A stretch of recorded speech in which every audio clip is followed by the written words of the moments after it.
hablar, sino contra la familia y los colaboradores también de Fabián de Sousa cuando estaban detenidos. Fabián, buenas noches, ¿cómo está? ¿Qué tal? Buenas noches. Bueno, Gustavo, realmente es dramático todo lo que se ha vivido, ¿no? Y lo que ustedes vivieron y los colaboradores, más allá de la detención y de todo lo que se vivió en el arrebatamiento de las empresas que intentaba hacerle el macrismo, ¿no?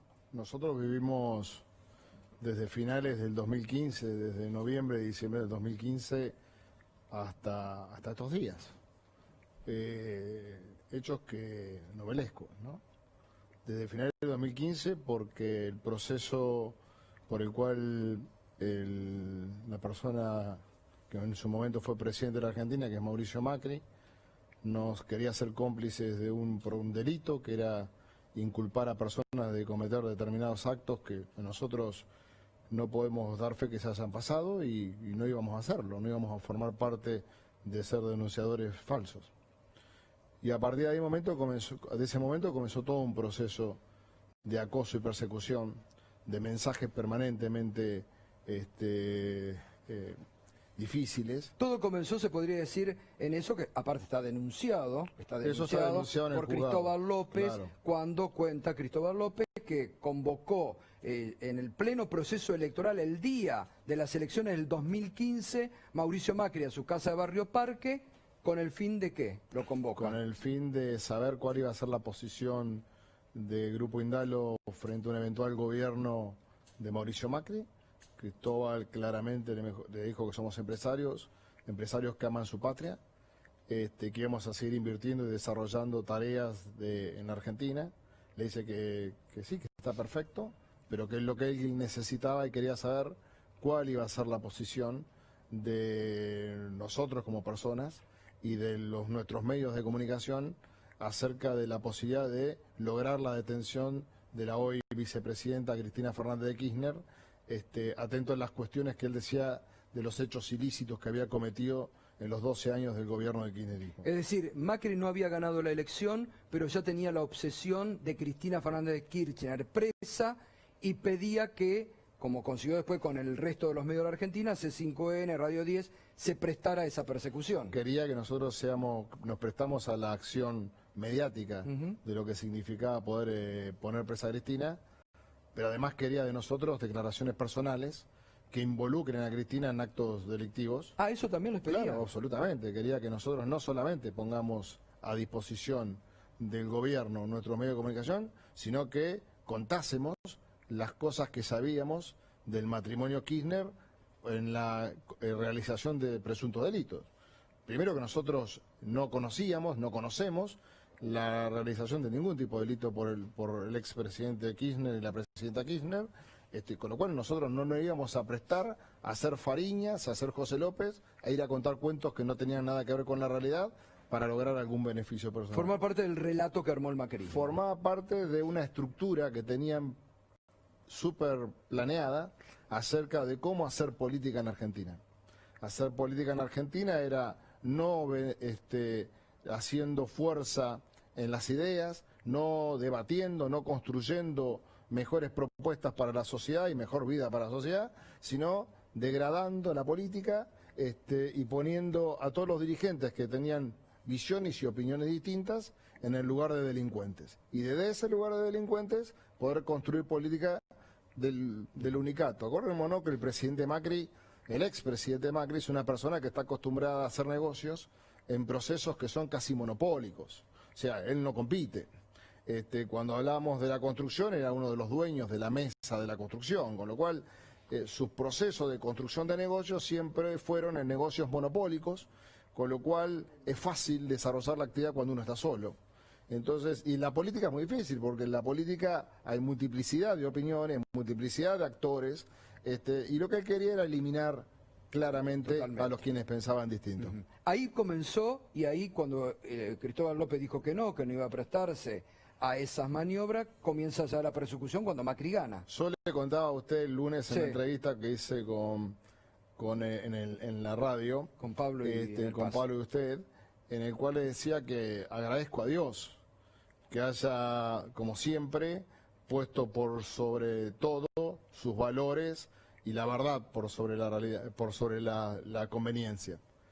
Porque también conocí muchos empresarios que hicieron otras cosas, que no pusieron la verdad por sobre la conveniencia, por ahí eligieron la conveniencia, y yo con ellos estuve preso en Marcos Paz, o estuve preso en Ezeiza, Es decir, que porque no le sirvió, también nos traicionó. No sirvió de nada y nos mandaron preso igual. Absolutamente. Yo tengo gente que he conocido en el ámbito de la cárcel de Ezeiza, que ha colaborado activamente en el proyecto político del presidente Macri, de Marcos Peña, y que cuando no le sirvió lo tiraron a la basura, construyéndole causas o dejando que algunas causas que fueron construidas sigan para adelante. Ahora, la verdad que es muy importante, yo digo, todo esto está, ustedes lo tienen denunciado, todo está documentado, las denuncias, Me costaba mucho. Está judicializado todo esto que usted está contando. Me costaba mucho al principio, nosotros denunciamos cada uno de los hechos.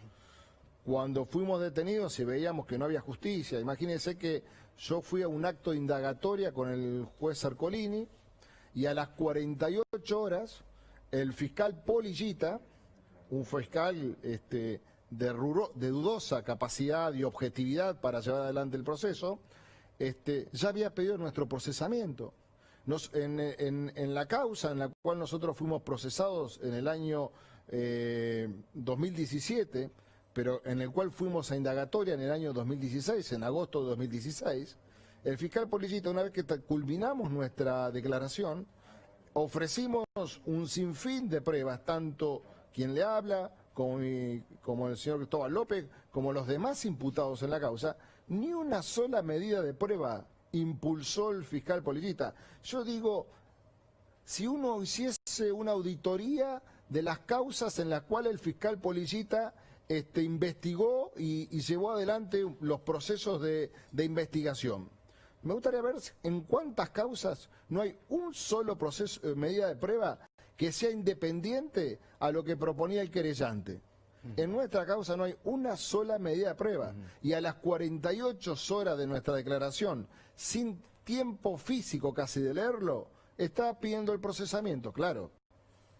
A las 48 horas estaba pidiendo el procesamiento, pero casi 24 horas antes era tapa en los diarios hegemónicos de la República Argentina, que íbamos a ser procesados por el delito de defraudación al Estado. Bueno, acá también hay una advertencia, que esto también está denunciado, que fue el propio Pepín Simón, integrante de la mesa judicial de Macri, el que les dijo a ustedes, ¿qué fue lo que les dijo, que les anticipó? A nosotros no, personalmente, sino a uno de los abogados vinculados a una de las actividades que desarrolla Cristóbal fuera del Grupo Indalo, es el negocio del juego.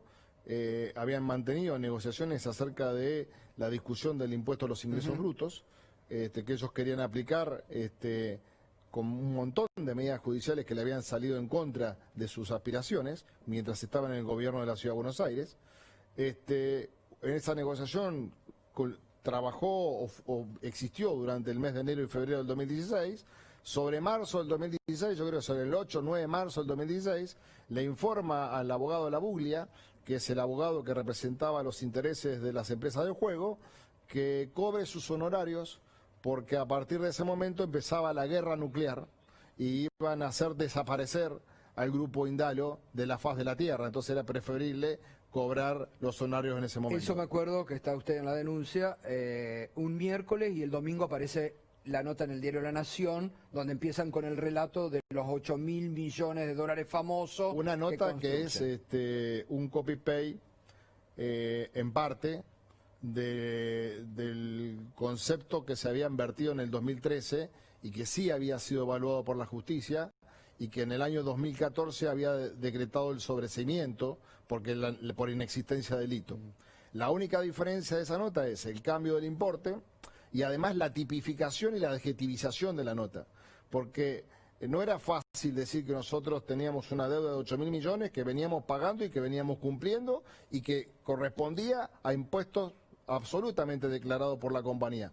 En 6 años de persecución, del 2015 a la fecha, en ninguna de nuestras compañías la Administración Federal de Ingresos Públicos nos pudo ajustar un peso, por el carácter de ventas no declaradas, por relación de dependencia no declarada, nunca una ajuste. Y como cualquier contribuyente pagábamos los impuestos Claro. de acuerdo a las condiciones de caja y las condiciones de disponibilidad. Y después, la semana pasada, cuando estábamos aquí en el programa, Cristóbal López, otro hecho que también sorprende. Nicolás Caputo, el amigo del alma del presidente, que les sugirió a usted y a Cristóbal López que se vayan a Sudáfrica, porque con Sudáfrica no había extradición y que ustedes se queden ahí. Es decir, lo decía alguien del entorno del presidente que ya sabía que lo iban a meter preso. Y le sugerían a ustedes, miren muchachos, ¿por qué no se van a Sudáfrica y se queden tranquilos en Sudáfrica? En reuniones que Cristóbal mantenía con Nicolás Caputo, en el contexto de la negociación que llevaba adelante Rohner y de la Torre, y que se realizaban en la casa de Nicolás Caputo. ¿En la casa de Nicolás En Caputo? la casa de Nicolás Caputo. ¿Y el nombre de quién hacía Nicolás Caputo esas reuniones del gobierno? En nombre de ser el todopoderoso de la Argentina. En el nombre de ser la persona que, desde el rol de no tener un rol público, se apoderó de la mayor cantidad de recursos de la Argentina. O sea, hoy, distraídamente, debe ser uno de los generadores de energía eléctrica más grandes de la Argentina. Distraídamente debe tener participación activa por sí o por terceras personas interpósitas en la distribución de la energía en la Argentina. O sea, es un empresario que cuando uno comienza a revisar, que le fue muy bien en los últimos 4 años. Pero hablaba con ustedes.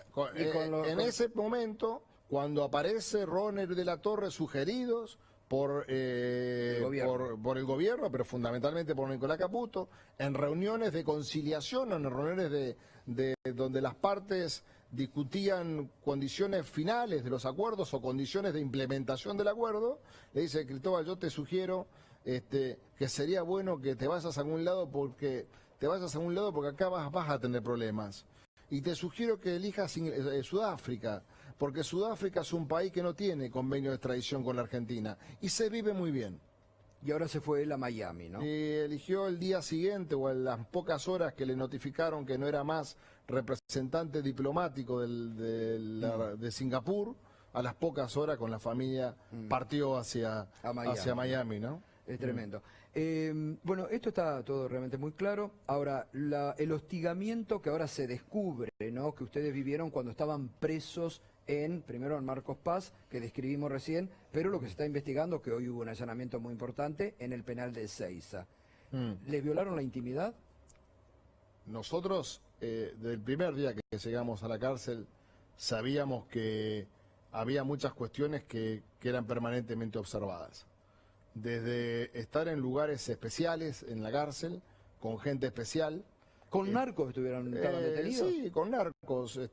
Son personas también, sí, ¿no? Obvio. Pero bueno, estaban con narcos que les daba la posibilidad de poder escuchar las conversaciones de los teléfonos que nos comunicaban con la familia y con los amigos. Esos mismos teléfonos son los que usábamos nosotros para comunicarnos con los apoderados, con lo cual teníamos que establecer permanentemente estrategias a efectos de sobrevivir cada una de las compañías. Ustedes, no les tengo cómo explicar, a ustedes y a toda la gente que trabaja en este medio y en los medios del Grupo Indalo, las cosas que hemos tenido que hacer cada uno de nosotros y mucho más ustedes para poder sobrevivir. Todo eso era diariamente, semanalmente, conversado y charlado, tratando de poner piedras en el camino de tal manera que ellos no puedan avanzar con su proceso de expropiación o su proceso de robarnos las compañías como lo querían hacer. Ahí nosotros también, sabía que claro, lo único que teníamos de defensa, no había derecho, como nos mandó a decir Marcos Peña, al enemigo ni justicia. Lo único que teníamos que hacer eran actos que permitiesen ir demorando la toma de decisiones. Ahora, estaba clarísimo desde el primer momento que había un objetivo de persecución, de armada persecución. El propio Macri se lo dijo Cristóbal López, Pepín Simón lo anunció públicamente, Caputo le dijo que se vayan, y Marcos Peña les mandó a decir... Sí, Marcos Peña en una reunión que tuvo con funcionarios de acá de la compañía de medios, con Francisco Mármol y con Mariano Frutos, en la primera o en la segunda reunión, nosotros no entendíamos qué habíamos hecho para sufrir semejante embestida. No habíamos sido evasores, habíamos confiado en la Argentina, no habíamos inventado aspectos personales del expresidente Macri, ni habíamos hecho nada que no correspondiese. Es más, en la campaña dijimos vamos a tener un comportamiento neutro. Sí, sí. Nosotros tenemos una posición... Acá, a este programa, hasta el 10 de diciembre de 2015, venían los principales funcionarios del gobierno macrista. Marcos Peña iba a mi casa, no tengas ninguna duda. Que yo llegaba a mi casa y Marcos Peña ya había abierto el vino. ¿En su casa? En mi casa. Entonces, nosotros teníamos una relación en la cual creíamos que era una relación adulta, no coincidíamos en el modelo de país que ellos proponían, nosotros creíamos que otro país era más conveniente a los intereses generales de la sociedad, por eso nos metimos en medio en el año 2012 para defender un modelo de país, un modelo de proyecto país, y creo que después de 8 años de estar siendo accionistas o formando parte de los que piensan, de los que trabajan, de los que reman en forma conjunta con todo el personal de los medios, creo que hemos demostrado que el objetivo no fue un objetivo lucro, sino fue un objetivo de poder defender una forma de pensar la Argentina. Totalmente. Pero cuando a nosotros esta gente nos mandaba los mensajes, entonces digo, a Paco Mármol en ese momento trabajaba con nosotros, y Mariano Fruto, ustedes todos lo conocieron, le digo, ¿y cómo le fue en la reunión? Déjame que tengo que tomar un café con vos. ¿Y cómo te fue? Juntemos, tomamos café y me dice, mirá, me dijo Peña que en la conversación que los enemigos, ni justicia. Ya estaba dictaminado. No hay nada que discutir. Esto fue también en febrero y marzo del 2016, porque no recordaba la fecha. Yo había pensado que había sido mucho más adelante. Me comuniqué con Francisco Mármol, con el cual mantengo una relación personal, y me mandó unos mensajes de textos diciendo, mirá, por agenda, yo fui en febrero de 2016, me junté con Marcos Peña y con Greco, y después, sobre abril de 2016, me junté y almorcé con Peña, Greco y Pavlovich, que era el vocero de Macri. Iván Pavlovsky, el vocero de Macri. Y tenían la misma visión, o sea, al enemigo ni justicia. Y es lo que pasó. Nosotros no tuvimos justicia. Nos cansamos de trabajar en tratar de demostrar cómo eran los hechos. Ahora, qué cosa loca esto de Macri, de ver enemigos por todas partes, ¿eh? Porque Macri veía enemigos, los tenía identificados, clarísimo, ¿no? Enemigo acá, enemigo en la política. Montó esto porque ahora acá se sabe, pero ustedes lo vivieron, la AFIP. La AFIP había montado, quedó claro, un grupo de tareas con Abad para perseguir a este grupo. Sí, pero a mí me preocupa más que Macri la sociedad. A mí me preocupa que Macri no puede haber hecho esto solo individualmente. Acá hubo muchísimos cómplices. Bueno, los medios principalmente. Acá, los medios pueden jugar cada uno el juego que quiera, pero los roles institucionales están en otro lado. Acá había roles institucionales en el Poder Legislativo que no funcionaron. Había comisiones, está la Comisión Bicameral de Seguimiento de Inteligencia, que no funcionó. Hay roles en el Consejo, en el Senado, acerca de la designación de jueces y acerca de los roles que deben los jueces. No funcionó. Había una alianza de gobierno, Fabián, donde estaba integrado el radicalismo, el partido de Carrió, el PRO y otras fuerzas. Bueno, las otras fuerzas son las que violaron la soberanía popular, porque esas otras fuerzas no fueron elegidas para desarrollar esa acción. Y roles desde afuera, como porque en la democracia no es unicracia. Esto, democracia, significa que el que gana gobierna, el que pierde digamos, colabora, legisla y controla. Totalmente. Acá lo que pasó es que no hubo control. Acá las personas que tenían que controlar, después terminaron siendo vicepresidentes del partido oficialista. Acá las personas, los jueces que tenían que tomar decisiones acerca de la vida y el patrimonio de las personas, son los que después participaban de las fiestas colectivas con ellos.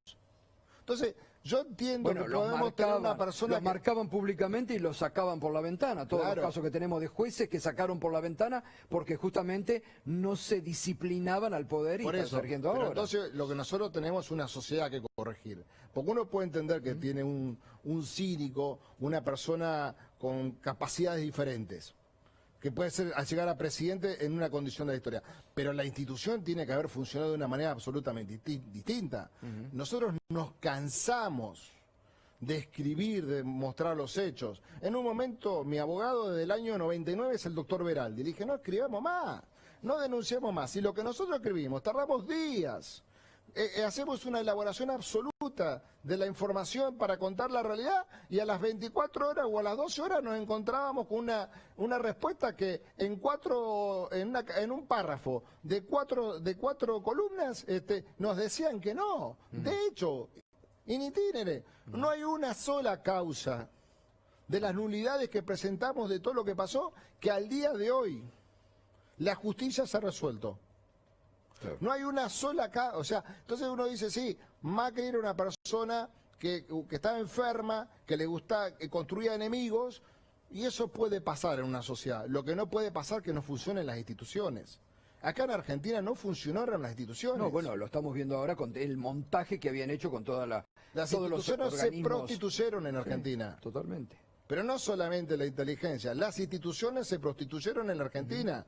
Esto no es consecuencia de una sola persona, es consecuencia de un grupo enfermo, como es Macri, como es Marcos Peña, como es Rodríguez Simón, como es Cusela, como es Torello, como es Arabia Fría. Y de ¿Usted mucho sabe odio, ¿Usted sabe qué hacían con la información que recolectaban por todos lados estas señores? No era información para pasar el fin de semana y hacer la serie de Netflix. Era información que disponían quienes actuaban como querellantes con nosotros en la causa. Se las pasaban. Mis gerentes, los gerentes que trabajan conmigo hace 20 años, a cada reunión con los interventores que fueron designados por el juzgado comercial, su primer pregunta era si iban a ver a los presos.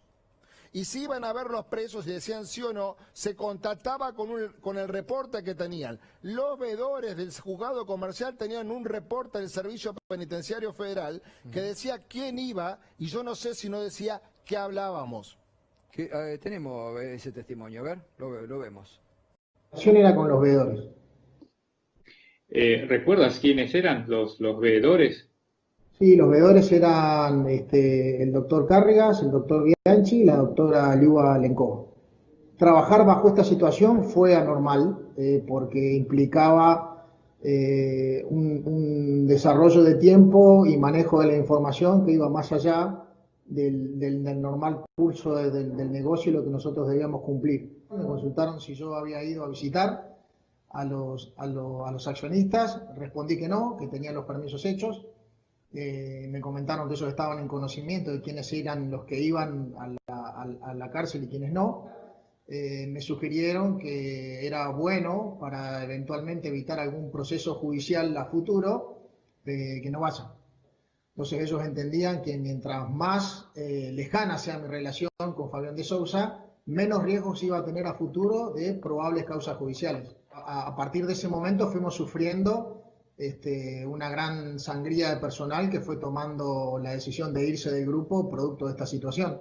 En un momento tomé la determinación de dejar la empresa porque era insostenible esta situación como se estaba manejando y retomé mi posición a la salida de la cárcel de Cristóbal López y Fabián de Sousa para acompañar nuevamente en este proceso. Bueno, está clarísimo el hostigamiento que usted está marcando. Edgardo Uña. Sí. Es el gerente de servicios del área de servicios petroleros del grupo. Edgardo Uña lo conozco de los 14 años. Mi padre vivía en un yacimiento petrolífero en Cañadón Seco. Mi madre era directora de ese pueblito. El padre de Edgardo Uña era el gerente de exploración de YPF en Cañadón Seco. De los 14 años conozco a esa persona. Claro. De los 14 años que jugábamos, estudiábamos y trabajamos juntos.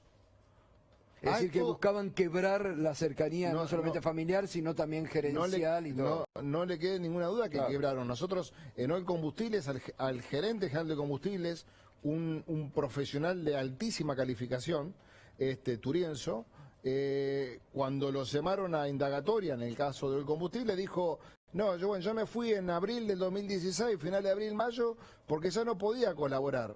Ya no podía, los accionistas tomaron el control de la compañía y ya no podían, yo ya no podía opinar o construir valor. Entonces le preguntan, ¿pero por qué te fuiste? Y porque de un día para el otro me encuentro que estaba en la tapa de los diarios, estaba en la televisión, trabajaba por a un grupo de fascinerosos. Eso es lo que construyeron. Claro. Juan.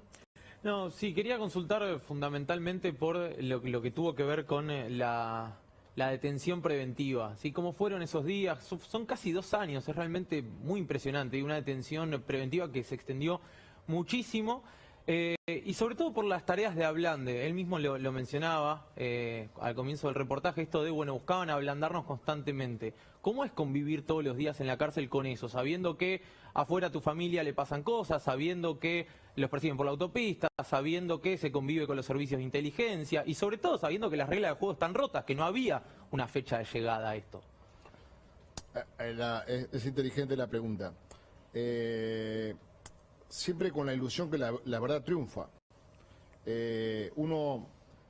Nosotros cuando desarrollamos nuestras actividades, cualquiera sea, las hacemos pensando que algún día alguien nos va a poner la lupa por cada una de nuestras acciones. Y cuando nos pongan la lupa, si esa lupa es una lupa y no termina siendo nada, no iban a encontrar una sola acción que no esté ajustada a derecho de nuestro accionar. Entonces pensamos con esa ilusión, sabíamos que el día que la Argentina pueda existir la verdadera justicia, la verdad iba a triunfar. Desde el punto de vista de la ilusión de cómo llegar al final de la película. Ahora, la cuestión de las presiones, nosotros venimos, como dije al principio, llevando presiones del 2016, todo el año 2017. Yo estuve parado en la puerta de mi casa, un C5 negro, con 2 personas, con equipos de intersección en la puerta de mi casa. Y cuando averiguábamos, que hacíamos la averiguación a ver qué pasaba, nos decían que era un custodia de una financiera que estaba a 2 cuadras más allá. O sea, la puerta de la financiera estaba a 150 metros, donde estaba parado el C5, las 24 horas, los 365 días. Yo iba a mi casa, y en mi casa me llamaban de la puerta y me decían, Fabián, hay gente que viene a preguntar por vos. No sabemos, quieren saber con quién estás, qué haces. Eso es todo 2016, 2017. Y entonces el tipo de confianza te decía, mirá, no sabemos quiénes son, pero por cómo hablan, son gendarmes. Claro. ¿Quién me detuvo? Gendarmería. El 19 de diciembre me detuvo Gendarmería. Que acá es otra cosa que también es explicable. En Gendarmería nosotros tuvimos un trato, yo no voy a decir perfecto, pero sí un buen trato, un trato digno. Hasta que algún funcionario poderoso del gobierno llegó al destacamento de Gendarmería acá en Puerto Madero. A partir de ese momento terminó todo. Esposa las manos atrás, sentado, llevado como un perro a la celda sin baño. Maíquez estaba detrás de todas las detenciones. Maíquez estuvo, por el comentario, cuando lo detuvieron a Núñez Carmona con Amado Vudú, también estaba Maíquez. A mí no me conocía, a Núñez Carmona sí lo conocía, le dije, tranquilo, que vas a ir a una celda y no vas a tener problemas. O sea, no era la justicia la que lo detenía, cuando eran los funcionarios políticos, claro, los que estaban haciendo en el Netflix, en el circo en el cual nosotros éramos detenidos. O sea, cuando ahora se hacen todos los distraídos, porque muchos de estos personas que desarrollaron todo este rol de persecución basados en lo peor de lo que puede hacer el estamento político, hoy son funcionarios públicos. Rodríguez Simón sigue cobrando un salario de la sociedad en lotería de la ciudad de Buenos Aires. Maíquez es procurador de la ciudad de Buenos Aires. Y cuando investiguen, nos vamos a dar cuenta que muchos de los que nos caminaban a todos nosotros forman parte de las filas de la policía de la ciudad de Buenos Aires. ¿Cómo es eso? Forman parte de la policía de la ciudad de Buenos Aires, con responsables políticos. ¿Pero cómo forman parte de la policía? Y porque cuando terminó... Claro, no, ¿cobran son de la policía? Funcionarios de la policía de la ciudad. Los funcionarios que nos siguieron a nosotros, los funcionarios que hacían las escuchas, los funcionarios ilegales... Sí, había policía de la ciudad metidos en el espionaje pero ahora ilegal. están en la policía de la ciudad. Claro, o sea, cuando perdieron el gobierno, cuando perdió Macri el gobierno nacional, lo pasaron a la ciudad de Buenos Aires. Entonces, ¿cuántos cómplices hay acá? ¿Es Macri el responsable solo de lo que pasó o hay más cómplices? Si hoy sabemos que hay tipos que hicieron actividades ilegales y esos funcionarios que desarrollaron actividades ilegales, ¿pueden seguir siendo funcionarios públicos? Yo te voy a contar una experiencia. en una de las traslados que me hacen cuando hago una teleconferencia con Comodoro Pi, a la vuelta me suben con otra persona que no era del pabellón nuestro. Primero, susto, porque digo, ¿qué puede pasar? Porque claro, no sabía quién era. No sabía quién era, teníamos permanentemente se nos hacía la cabeza en el sentido, ojo con los comunes porque los van a matar. O sea, el trabajo era, no se cruce con los comunes porque los van a matar. Nos semblantamos un poco y bueno, se termina o no se termina. Me dice, mirá, yo soy Jorge, yo soy Fabián, perfecto. Entonces empiezo a charlar y digo, yo vengo a la teleconferencia también, ¿y vos? No, vengo a la teleconferencia porque está por darme la libertad, hace 11 años que estaba preso. Uy, qué bueno, no puedo, no me sirve. Porque yo cuando caí preso, terminé la secundaria, empecé la universidad y me faltan 3 materias para ser abogado. Y si me dan hoy, o mañana, o traspasado, la semana que viene la libertad, tengo que volver a robar. Porque no tengo posibilidad de poder vivir, sobrevivir. Entonces, mientras nosotros tenemos gente, profesionales del servicio penitenciario que actúan como corresponde, gente que se prepara para reinsertarse en la sociedad como corresponde, después los roles no son para esas personas. El Estado no está para esas personas, el Estado está para darle salario y para darle estabilidad pública a estos delincuentes que siguen siendo funcionarios. Y que por lo que yo estoy diciendo hoy, es probable que el fiscal de la Ciudad de Buenos Aires me invente 156 causas. Porque, seamos transparentes, no están desaparecidos, están en roles escondidos. Ustedes saben que Rodríguez Simón llegó a decirle a un socio nuestro, una excelente persona que se llama Ricardo Benedicto, en su casa también, que decirle, che, tus amigos, los presos éramos Cristóbal y yo, están intentando hacer 3 cosas. Nos denunciaron, que fue la denuncia que yo hice en el juzgado comercial, que terminó después en el juzgado federal número 1, la doctora Servini de Cubría. Después un libro que estábamos escribiendo, porque todo esto que veíamos era una locura. Decíamos, bueno, vamos a escribir un libro, si me matan acá adentro, que mis hijos sepan lo que pasó. Claro. Porque yo tenía miedo de morir ahí adentro. Le digo, que mis hijos sepan lo que pasó. Entonces escribimos un libro, ese libro se está trabajando, empezó a trabajar con nosotros Pablo Dugan para escribir ese libro. Y el tercer tema que están haciendo es contratando sicarios para matarnos. Eso decía Fabián Rodríguez Simón a Ricardo Benedicto en una reunión donde lo amenaza que le van a sacar el juego de la Ciudad de Buenos Aires. ¿Qué pasó con esa amenaza? Lo llevaron a indagatorios a todas por evasión. O sea que no fue una amenaza gratis. No fue una amenaza que quedó en una bravuconada de café. No, venía la amenaza y construían la causa para llevarlo. Todos los directores de las empresas de juego fueron a declarar en indagatoria por supuestamente haber defraudado, evadido al fisco de la Ciudad de Buenos Aires. Esa persona, Rodríguez Simón, quien formaba parte de la mesa judicial y nos complicó la vida a todos los argentinos, hoy cobra el salario del Estado. Hoy es funcionario de Horacio Rodríguez Larreta en el Instituto de Juego de la Ciudad de Buenos Aires. Estos policías que nos desgravaban a todos y que espero que algún día los conozcamos, que la causa no se caiga, volvieron a la policía de la Ciudad de Buenos Aires. O sea que los porteños le están pagando salario a estos tipos que actuaron como agentes de inteligencia y nos perseguían a nosotros. O dicen que nos escuchaban. Entonces, lo que los argentinos alguna vez tenemos que poner las cartas sobre la mesa, y una cosa es decir, fuimos conducidos por una persona de capacidades diferentes que hizo del país una cuestión muy difícil de vivir, pero después también hubo muchísimas complicidades. No, está clarísimo. Y también dirigentes políticos que se prestaban desde la oposición a denunciar sin ningún tipo de fundamento. Hoy el presidente en el pase con Pablo Dugan en la radio habló, y cuando le preguntamos por el tema del espionaje ilegal, él hizo referencia que, bueno, temía también estar siendo espiado porque lo había ido a visitar a ustedes o a usted cuando estuvo detenido en Ezeiza. Sí, el presidente con una variable más de su humanidad, se hacía el tiempo para irnos a ver en forma periódica para ayudarnos a atravesar el mal momento que vivimos. Habla de la hombría Sí, sí, sí. del presidente.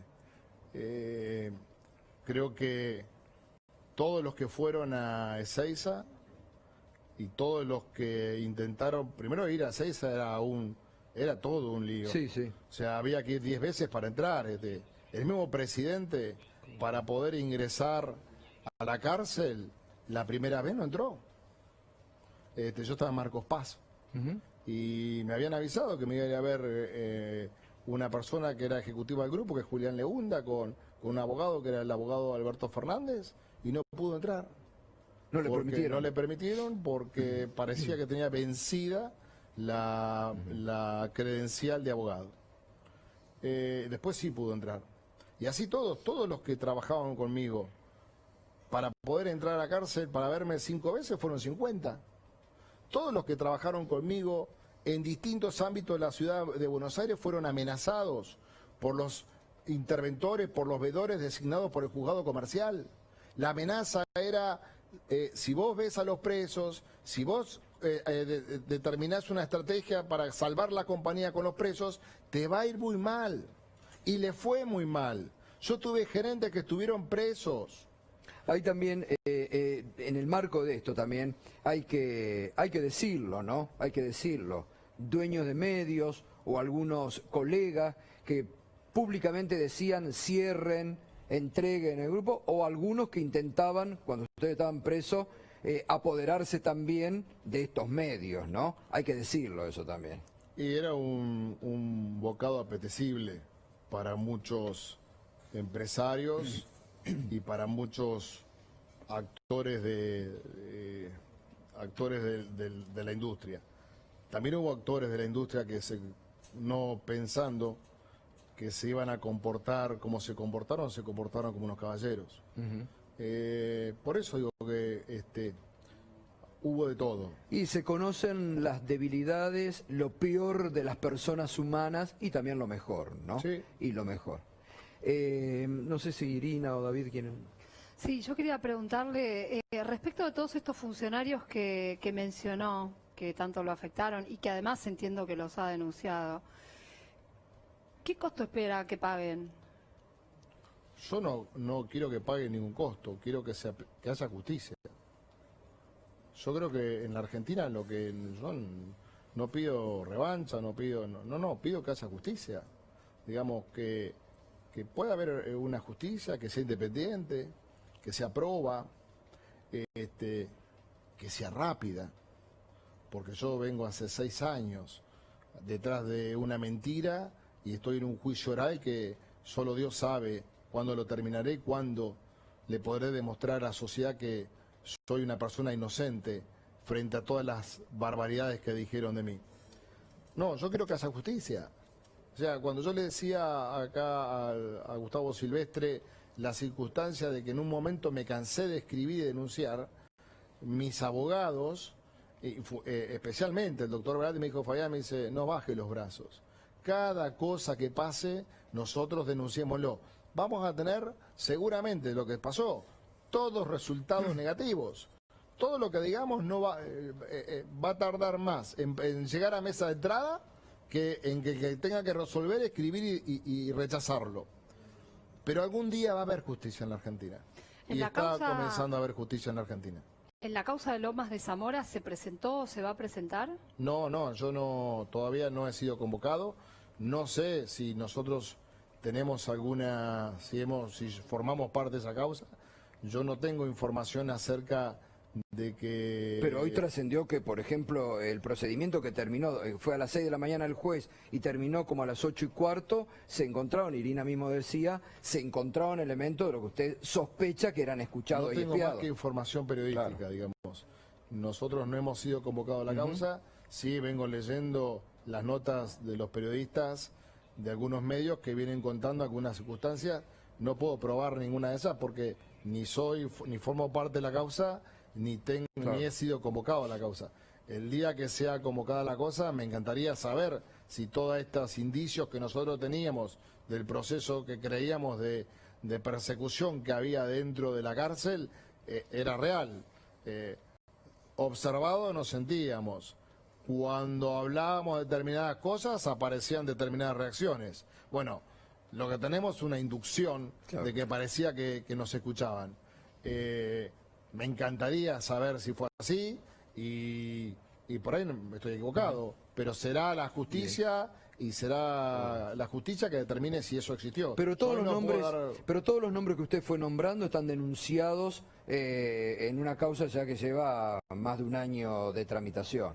De marzo del Caputo, 2019. Pepín Simón, Quintana, Torello, Macri mismo, todos están Sí, denunciados. nosotros denunciamos una asociación ilícita.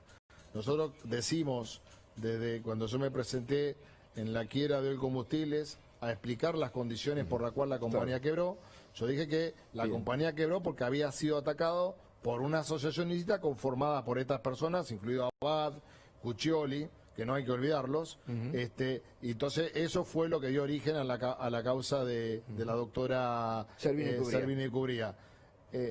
Ahora lo que vemos es que esta asociación ilícita tenía ramificaciones, usaba organizaciones del poder como organizaciones mafiosas para hacerse de determinada información y documentación. Bueno, David, no queremos dejarlo, Fabián, tenemos que ir cerrando. Sí, la verdad que me hace acordar a los métodos de tiempos negros de la Argentina, de la dictadura, ¿no? Este hostigamiento. Digo, ¿en qué situación está el Estado de Derecho en la Argentina? Y también para los que son los presos comunes. A mí me duele el estado de situación de los presos comunes.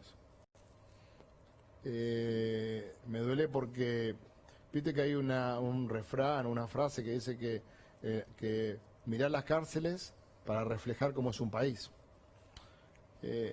Hay muchísimos, y la gran mayoría de los profesionales del servicio penitenciario son gente bien intencionada. Lo que pasa es que el método y el proceso y la forma en que se conduce esa organización hace que la gran mayoría cuando salga no tenga una posibilidad de reinsertarse, aunque tenga la expresa voluntad. Mirá, estoy hablando de una persona que ustedes saben, es muy difícil vivir en la cárcel, no es tan sencillo, hay que cuidar la vida cada minuto del día, y chicos que la vida no les dio nada y que en la cárcel terminaron su secundaria, hicieron su universidad y cuando salen siguen siendo tan presos y tan marginales como cualquier otro. O sea, la sociedad no hace nada para que los presos de la Argentina se reinserten y no sea una fábrica o la cárcel no termine siendo una maestría de la delincuencia. La delincuencia se construye en la falta de la dignidad, en la falta de una distribución de la riqueza seria. Ahí construimos la delincuencia. Y en la cárcel, por también los errores en cómo administramos los recursos, también termina siendo una maestría de la delincuencia, con una gran mayoría de ellos que tienen vocación de mejorar. Con el que habla uno, con la gran mayoría que habla, quieren salir y a vivir una vida digna. Quieren volver, trabajar, tener una familia, poder acostarse en su casa, no tener... Y bueno, después la realidad es que cuando uno va a mirar los índices de reincidencia de las personas que salen de la cárcel, son altísimos. Yo creo que el Estado de Derecho hay que reconstruirlo en la Argentina. Me parece que el Estado de Derecho, con las instituciones funcionando, con un poder ejecutivo siendo responsable de las cosas que le marca la Constitución, un poder legislativo responsable de las cosas que le manda la Constitución y un poder judicial objetivo, probo y sin formar parte de ninguna bandería, creo que Argentina va a recuperar el Estado de Derecho, porque aparte es sustantivo para que podamos crecer, es sustantivo para que podamos vivir en un ordenamiento social razonable, es sustantivo para que nos podamos sentir orgullosos de ser argentinos. Hay que reconstruir el Estado de Derecho. Lo que ha pasado en estos últimos 4 años, con el Estado de Derecho, creo que ha sido una de las facturas más grandes que le va a quedar a la Argentina. La deuda es un peso significativo, pero reconstruir el Estado de Derecho para reconstruir el orgullo de ser argentinos, creo que nos va a llevar más tiempo. Fabián, gracias, Muchísimas gracias a Y ustedes. bueno, acá seguimos pese a todo. Y, Acá seguimos pese a antes todo. que todo, aprovecho para cerrar el esfuerzo que han hecho ustedes, los conductores, los columnistas, Todo los el personal, trabajadores de todo este el canal, personal. quienes lo tuvieron que conducir. Hoy hablaba con uno de los que ustedes conocen mucho, un amigo que condujo los números poquititos que había para repartir acá. Me decía, me acuerdo que cuando me llevaban al Hotel Panamericano me decían, no vayas a la cárcel, vos vas a la cárcel, Claro. lo vas a ver, vas a tener problemas legales. Y él le decía, mira, no creo que tenga problemas legales porque yo no soy director. Entonces se les complicaba la amenaza, porque la gran mayoría era generarle expedientes judiciales para que se asusten Total. y comiencen a hacer un rol absolutamente distinto a lo que sería Total. la supervivencia de la compañía. Bueno, gracias, Fabián. Muchas gracias. Hasta mañana, compañeros.